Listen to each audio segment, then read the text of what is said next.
रियासत महाराष्ट्र के औरंगाबाद में समीर वानखेड़े की रिश्तेदार होने का दावा करने वाली एक खातून ने रियासती वजीर नवाब मलिक के खिलाफ एक पुलिस स्टेशन में मुकदमा दर्ज करने की शिकायत की है। वाजिर है कि औरंगाबाद शहर के मुकुंदवाड़ी पुलिस थाने में समीर वानखेड़े की रिश्तेदार होने का दावा करने वाली गनफाबाई गंगाधर भालेराव ने रियासती वजीर नवाब मलिक के खिलाफ पुलिस थाने में शिकायत दर्ज करवाई है।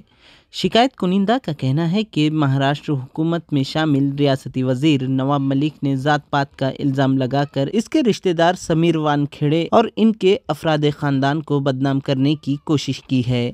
खातून का कहना है कि नवाब मलिक ने कहा था कि समीर वानखेड़े मुस्लिम है, ना कि वो बुद्ध मज़हब को मानने वाले हैं। लेकिन समीर वानखेड़े की रिश्तेदार का कहना है कि नवाब मलिक ने मजहब को लेकर ये गलत बयान दिया था। खातून ने कहा कि हम लोग शुरू से ही बुद्ध मजहब को मानने वाले हैं और नवाब मलिक गलत तरीके से समीर वानखेड़े और इनके खानदान पर गलत इल्ज़ाम आयद कर रहे हैं। इसीलिए इस खातून ने रियासती वजीर नवाब मलिक के खिलाफ औरंगाबाद के मुकुंदवाड़ी पुलिस स्टेशन में मुकदमा दर्ज करने के लिए पुलिस में शिकायत की है। वानखेड़े ज्ञानदेव वानखेड़े माझा भाऊ आणि समीर वानखेड़े माझा भाचा, तर तो जातीवादी आहे। त्याला म्हणतात की तू मुसलमान आहेस, पण आम्ही असली खानदानी जे भी माले हो, आम्ही मुसलमान नाही।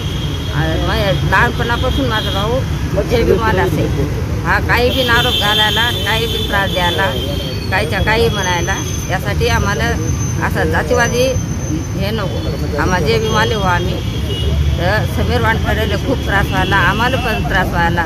ते म्हणते की ते कपडे याचे भारीचे येतं, बुटं भारीचे येतं, आमचे घरी येऊन पहा म्हणा कसे येतात। तो जर पैशावाला असता, खाल्ले असते लोकांचे पैसे तर आमचे घर तसे असते का? आमचे कुडाचे घर आहेत। असं लाज वाटते लोकांना, आम्हाला म्हणतात तुमचे भाऊ एवढे, पण आम्हाला पैसा नाही तर कुठं ते भेटायला असं चांगलं। तर ते नवाब मलिक कायच्या काही आरोप घालायला त्याच्या आम्ही पटरीच्या पलीकडे राहतो मुकुंदनगर, तर त्यासाठी त्या नवाब मलिकला त्याच्यावर केस झाली पाहिजे, त्याला अटक झालं पाहिजे। तो जातीवादी माणूस आहे, आम्ही असली जे भी माले हो खानदानीचे गनफाबाई गंगाधर भालेराव। समीर वानखेड़े को लेकर महाराष्ट्र में सियासत गरमाई हुई है, लेकिन अब देखना ये होगा कि क्या समीर वानखेड़े पर जो इल्ज़ाम लगाए जा रहे हैं वो कितने सही साबित होते हैं। औरंगाबाद से ईटीवी भारत के लिए इसरारुद्दीन चिश्ती की रिपोर्ट।